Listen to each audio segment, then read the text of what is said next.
Okay, how's this for a theory? I never do this, but I think I will. I'm going to turn this thing on and not know what I'm going to say because I need therapy now.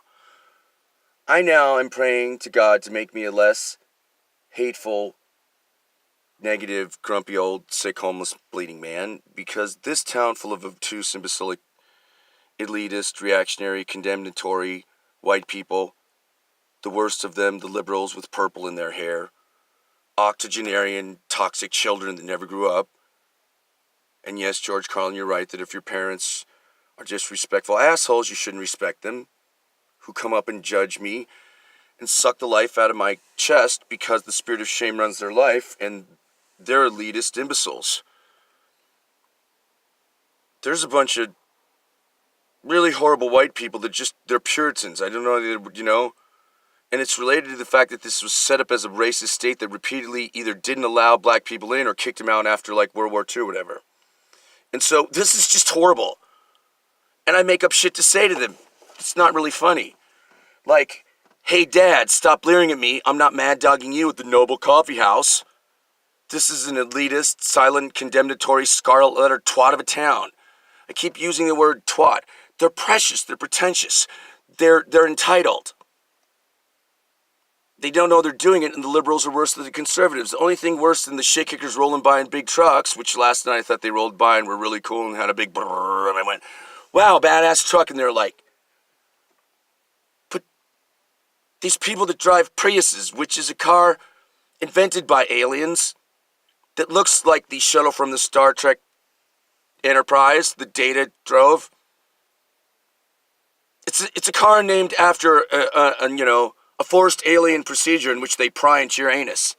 Beep, beep. I'm driving my little car. Beep, beep. Hey, I'm driving 20 miles an hour. Beep, beep. Hey, why are you driving me? Dude, fuck. So, I write comedy. And the comedy that I write is, I know how to get rid of people. I just talk to them. I'm either suicidal or chatting in the line, and the only thing worse than them being dicks to me and making me want to kill myself is me chatting with them, and they're like, oh God, why is this guy talking to me? Stop down. Oh God, the comedian, the wannabe comedian. I'm not a wannabe. I'm sick and you're a dick. My face will heal, but your soul won't. Nah. How's the therapy going, John?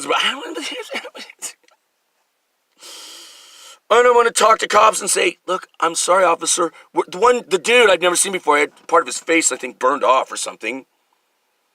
The lady I know, she's really nice. She's kind of this older Bonnie Raitt lady that just sort of is like, really should be off singing the blues. And just, when they're nice, they laugh about what weird, I've never seen such eccentric elitists in my life. So you're an obtuse Norman Rockwell douche.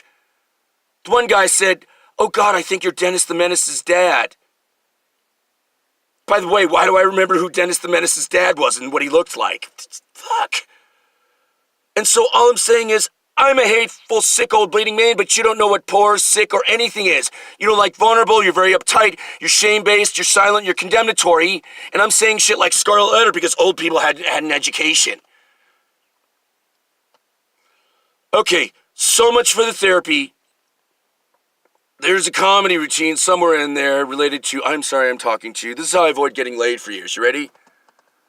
My toxic version of God sent me off on a suicide mission called I Gotta Survive My Passage Across the Dark Planet America instead of just staying in Telluride, buying a condo that my dad was going to loan me the rest of the money for that I had most of for my college fund, and not being a hippie, not being a fundamentalist Christian, not going to Mass in Wisconsin and meeting Jane, waiting 30 years to get the cure to Morgellons while Jesus fed me breadcrumbs instead of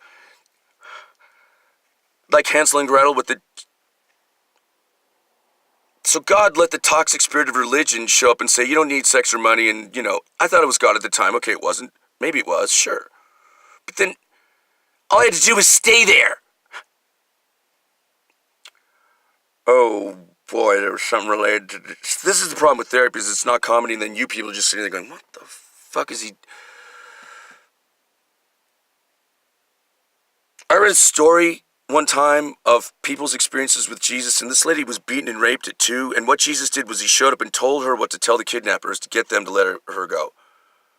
I'm not just mad at my version of God, I'm mad at God for saying, my strength is made perfect in weakness, my grace is sufficient for thee. Parenthetically, I gave you over to a truly demonic illness that's going to cause you to be a zombie. Oh, you didn't want to live your life. That's a sin. Don't do that.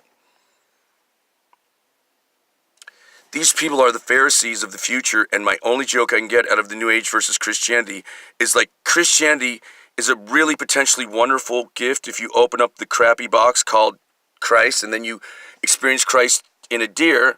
I literally do. I literally had lost all my faith except I'm experiencing God and literally the person of Jesus through the gentleness, sweetness, kindness, and peacefulness. And non-invasive, non-blabbing, non-lording, non-saving, non-anything other than I love you in a deer. These people don't need to be this mean to me, and they don't know they're doing it, and when you notice, they get really annoyed. And that's fucked up.